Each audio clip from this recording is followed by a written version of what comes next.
tema yang tidak pernah kering tentang poligami. Jumlah perempuannya, jumlah betinanya lebih banyak daripada jumlah jantannya. Dia bilang, Den, kapan?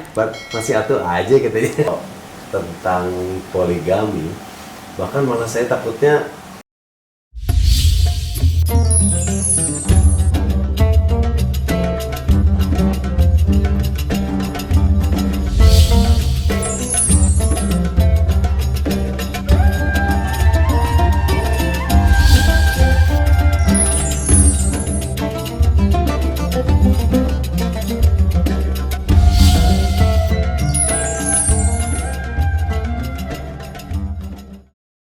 Jangan lupa donasi untuk keberlangsungan FAT.TV ini. Insya Allah semua yang Anda donasikan Allah akan mengganti dengan lipat ganda, karena di sini Anda beramal jariah. Ayo bergabung dalam dakwah FAT.TV. Semoga Allah berkahi. Assalamualaikum warahmatullahi wabarakatuh. Saudaraku rahimakumullah, berjumpa kembali bersama Abi dan Bang Denny dalam acara pembicaraan tentang keluarga hanya di FAT.TV. Keluarga adalah tema yang sangat menarik, terutama ketika berkaitan dengan poligami. Banyak para ayah hampir setiap ngobrol bersama teman-temannya, yang paling asyik adalah ngobrol tentang poligami. Tema yang tidak pernah kering tentang poligami. Ada apa di poligami? Ternyata memang fitrah segala wujud selalu oleh Allah Subhanahu wa taala jumlah perempuannya, jumlah betinanya lebih banyak daripada jumlah jantannya. Di pohon-pohon juga demikian. Yang berbuah itu rata-rata semuanya adalah pohon-pohon betina. Ketika ada satu pohon tidak berbuah, berarti dia adalah pohon jantannya. Sama di dunia hewan juga demikian, bahwa satu ayam jantan dia merasa dalam kondisi tidak normal ketika tidak menggauli 8 betina dalam hari itu. Termasuk juga dalam dunia kambing seperti itu. Nah, tentu dalam dunia manusia secara fitrah juga ada hal seperti itu. Karenanya para lelaki, para suami selalu ngobrol tentang poligami. Allah Subhanahu wa taala yang Maha Tahu, Allah telah memberikan jatah bagi para suami, boleh dia menikah lebih daripada satu.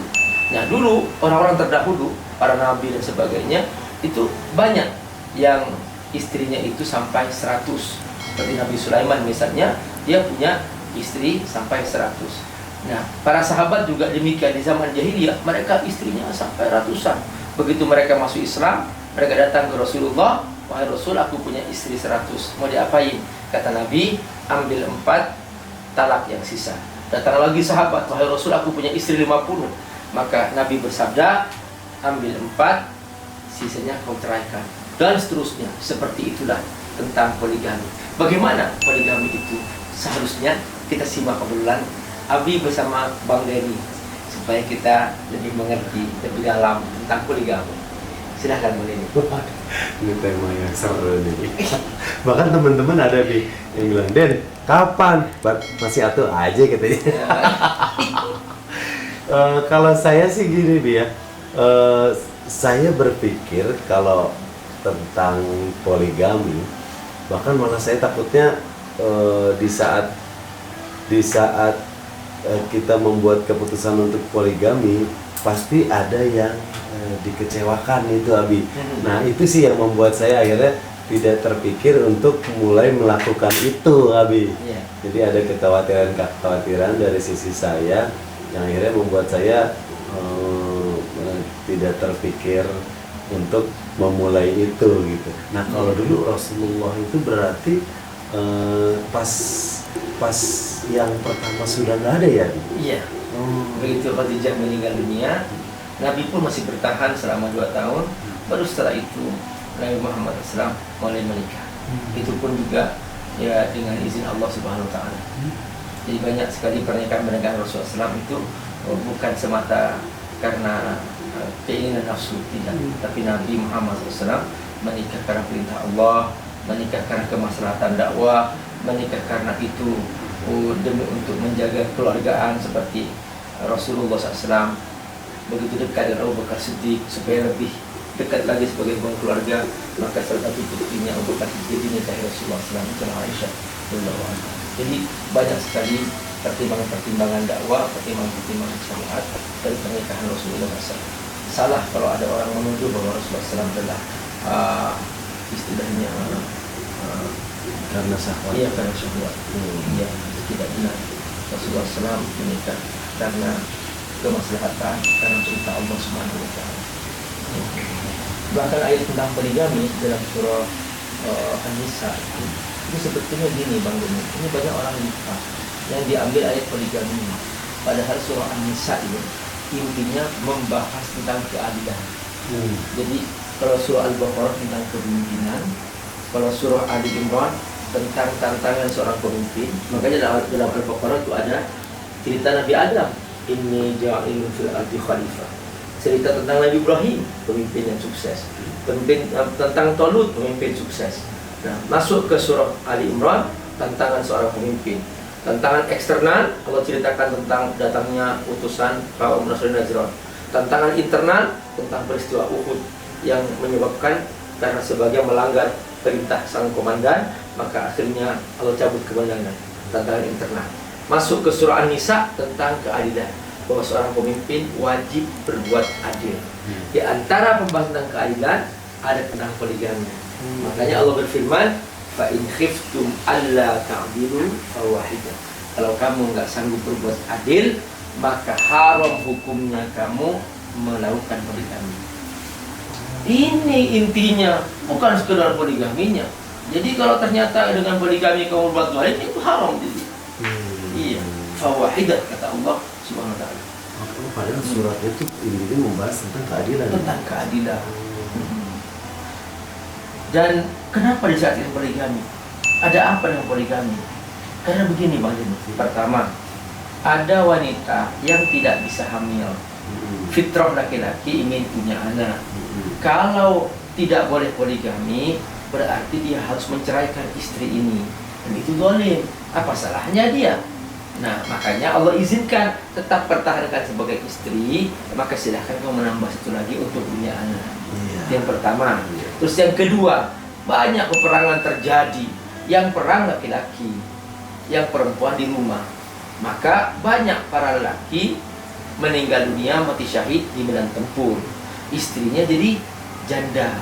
Nah, Allah syaratkan poligami untuk menyelamatkan, jangan sampai para janda itu mereka kehilangan siapa yang akan mendampingi mereka.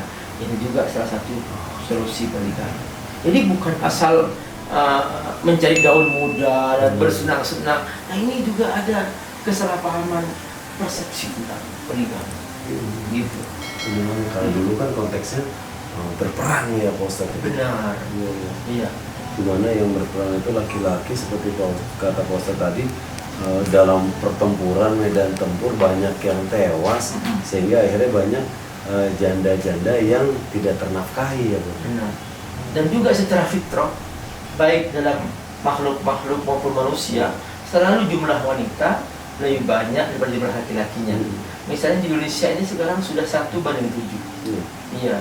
Dan semakin banyak jumlah wanita, maka kemungkinan juga akan semakin banyak fitnah. Makanya solusinya adalah poligami seperti itu. Nah benar, dengan makin banyaknya wanita dibandingkan laki-laki, seandainya semua laki-laki ini istrinya satu, berarti banyak wanita yang dapat pasangan nih Pak Ustadz. Ya, karena kita bagi ke angka, seandainya wanita sama laki-laki jumlahnya banyakkan wanita. Kalau satu laki-laki pasangannya cuma satu wanita, berarti banyak wanita yang nggak kebagian laki-laki. Itu dia. Bahkan kata Nabi menjelang hari kiamat, nanti tanda-tandanya adalah rajulun wahidun yatba'uhu khamsina imra'ah. Satu laki-laki dikejar-kejar oleh 50 wanita. Iya. Berarti sudah semakin terus berlangsung zaman ini, semakin akhir. Dan semakin terus banyak jumlah wanita. Nah Pak Ustadz, kalau pemahaman saya sih Pak Ustadz sebagai orang awam, kenapa saya tidak berpoligami? Saya berpikir gini Pak Ustadz, bahkan poligami pun tidak masuk ke dalam logika saya ya. Karena saya berpikir gini, di saat kita berpoligami pasti ada sisi yang tersakiti, yaitu istri kita. Nah saya tidak punya nyali melihat istri saya kecewa di saat saya punya pasangan yang lain. Terus yang lebih bikin saya nggak kuat adalah bagaimana perasaan anak saya di saat tahu papanya punya anak lagi dari ibu yang lain. Nah itu sih Pak Ustadz, kalau jadi menurut saya untuk yang sekarang ya udah dengan satu istri sekarang saya menjalani semuanya bahagia, alhamdulillah, rezekinya cukup, semuanya dimudahkan. Nah saya takutnya kalau saya menambah lagi ada yang kecewa, ada yang sakit hati, malah jadi rezekinya keganggu. Itu sih maksud saya sebagai pemikiran saya sebagai orang awam. Masya Allah luar biasa. Semoga Allah muliakan, Insya Allah. Jadi gini, dalam rumah tangga itu ada yang berkaitan dengan hukum, ada yang berkaitan dengan akhlak. Nah, kalau bicara hukum, poligami boleh. Tapi kalau bicara akhlak, maka dia berkata bahwa atas sekarang aku menjadi istri, pasti dia akan tersiksa ketika aku menikah. Maka dia tidak berkata boleh, tapi aku memuliakan istri, aku menahan perasaan daripada nanti aku menyakiti istri. Ini bicara akhlak. Tapi ada orang tidak bicara akhlak, bicara bolehnya saja gitu. Akhirnya dia terserah dah, mau istriku tersiksa, mau istriku sakit hati, maka dia melakukan poligami. Nah seperti itu. Memang boleh-boleh saja tanpa seizin istri. Hanya ada akhlak yang harus diperhatikan juga. Nah, jadi Bang Denny melihat dari dimensi akhlak, maka Bang Denny sabar. Insya Allah nanti di surga Allah ganti kesabarannya itu. Nah, ada yang langsung mengambil sisi hukumnya, boleh aja maka dia melaksanakannya. Jadi pun kadang banyak, ya ada yang berhasil bisa bertahan, tapi ada yang terjadi perceraian juga karena istri pertama sudah tidak kuat melihat dia berpoligami, apalagi dia berlaku tidak adil. Dia lebih banyak kepada istri yang kedua, istri yang pertama yang menjadi bagian dari sejarah malah dilupakan itu saja. Itu banyak terjadi seperti itu. Ya bersyukurlah jika Anda berhasil berlaku dengan poligami dan Anda bisa membahagiakan secara adil seluruh istri Anda. Tapi ingat, ketika Anda tidak adil, Anda harus berhadapan dengan Allah Subhanahu wa Ta'ala, karena Allah memerintahkan in khiftum alla ta'dilu fawahidah. Kalau kamu nggak sanggup berbuat adil, jangan coba-coba poligami, karena itu akan menjadi sarang dosa bagi Anda. Itulah tentang rahasia poligami. Jangan kemana-mana, tetap bersama Abi dan Bang Denny tentang rumah tangga yang sangat penting pembahasan ini. Jazakumullah khairan. Wassalamualaikum warahmatullahi wabarakatuh. Assalamualaikum warahmatullahi wabarakatuh. Virus corona sudah kita sadari bahwa begitu cepat menyebar dan sudah banyak yang jadi korban, dan saatnya kita turun tangan untuk memberikan bantuan kepada mereka. Teman-teman AJT semuanya sudah siap siaga dan sudah membangun posko di hampir seluruh belahan bumi Indonesia yang kita cintai ini. Abi kali ini ingin mengajak teman-teman dermawan semua dimanapun Anda berada, ayo kita bergabung dalam jihad harta. Nah sekarang dampak corona bukan hanya sakit, benar kita membantu secara medis, kita membantu mereka, benar, oke. Tapi ternyata sudah mulai banyak nih sahabat-sahabat kita, saudara-saudara kita sebangsa setanah air yang mereka sudah kehilangan pekerjaan, banyak yang sudah kelaparan, banyak yang mereka sudah tidak mampu lagi untuk memberikan nafkah keluarganya. Berapapun harta kita, kalau kita infakkan dengan Allah, pasti Allah ganti. Dan Allah tidak pernah mengingkar janji. Kalau kamu berinfak, aku jamin, kata Allah, itu hutangku kepadamu. Dan kalau aku berhutang kepadamu, aku menjamin aku akan membayar lebih banyak lagi dengan lipat ganda tak terhingga. Membantu saudara-saudara kita yang terdampak corona karena mereka kehilangan pekerjaan, kehilangan nafkah. Bantu mereka. Di samping juga banyak juga yang mereka butuh bantuan biaya pengobatan di saat yang sama. Nah, kita bergabung dengan indonesiadermawan.id dengan hashtag bersama lawan corona. Assalamualaikum warahmatullahi wabarakatuh.